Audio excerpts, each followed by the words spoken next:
Okay, so in this section, I'll be talking about volume and volatility and why it's important to understand time frames that you should be trading during and why each asset has different time frames that you should be trading during that has different volatility and different volume.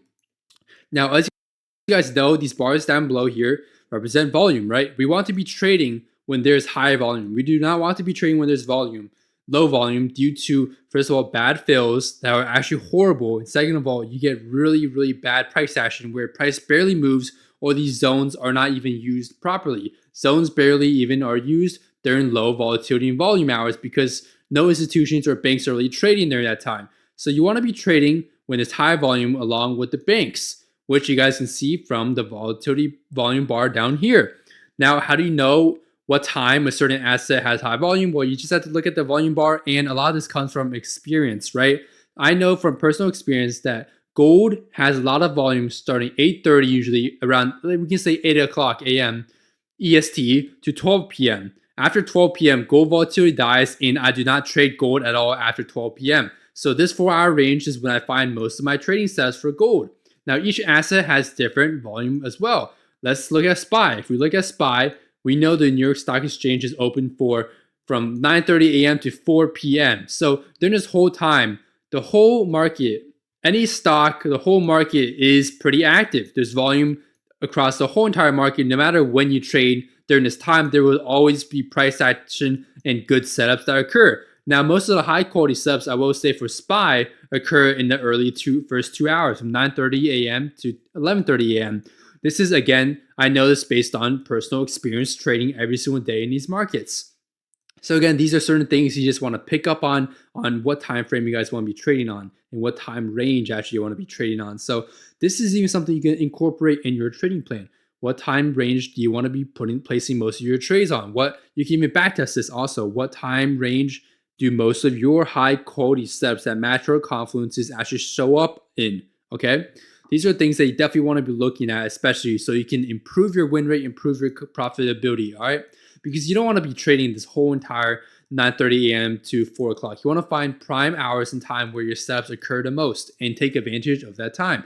Trading is not necessarily about the time that you're trading, but rather so you making the right decision at the right opportunity and not forcing trades.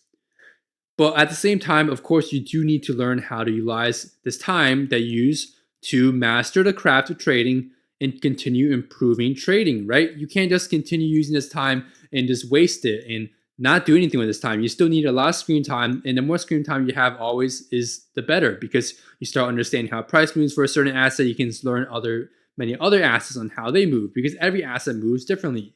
Like I mentioned, every asset has its own personality, and you guys have to adapt your stop losses, your take profits, and your entries, everything to each asset. This is why I highly recommend you focus on a few assets rather than trying every single asset in the first place. Focus on a few assets and narrow it down to the assets that you find your setups being most probable and most highest win rate that's possible. So, and also something like an asset that matches your personality as well. Don't forget, for example, the stock market, all the stocks, SPY, the big ETFs, they are active from 9:30 a.m. to 4 o'clock p.m.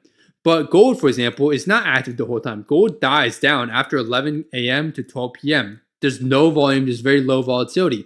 You don't want to be trading during that time for gold. While on the other hand, like oil, it has a lot more active hours than gold. Okay, oil typically does not die down around 3 o'clock. So you want to keep a lot of this stuff in mind when you're trading. And so this will generally affect when you are looking for your high quality setups. Because again, if you're trading outside your time session that you typically trade, you are not used to the price action that occurs during these time ranges, because price action during different time zones, different time sessions will move differently, because volatility and volume, these are the two main things, but also because the number of traders and the type of traders are trading during these markets. You're going to be trading London session. You're going to be trading, let's say, for example, Tokyo Asian session a lot more differently than you'll be trading, let's say, London session or New York session, because zones don't work as well, because price does not move that much. There's not enough orders to be filled at these areas for price to be pushing that much and acting as a strong zone. Therefore, you want to take time into consideration along with volatility and volume when you're trading. For example, for volatility, what we can utilize for volatility is stop losses, right? If I'm trading a very volatile pair, like for example, oil, which is a lot more volatile than SPY and gold combined. I want to have wider stop losses. And this is a lot of it is also from back testing as well. You need to have wider stop losses in general for more volatile assets. So there's many things you want to keep in mind as well. Okay. Not just the volume, not just the time, but also the specific personality of everything that you are trading. You want to make sure you are trading it properly with the proper size stop losses and take profits. So that's going to be it for very basic volume volatility and understanding the time range and setting a time range for yourself on when most of your best setups occur and trading only inside that time range. That is going to be one of the best ways you can control your discipline and focus on a trading plan and executing during that time frame. Again, you don't have to be trading every single day, but I would recommend definitely looking at the charts every single day to see if you can spot any of these opportunities within your time range session. So that's going to be it for this section, and I'll see you guys in the next one.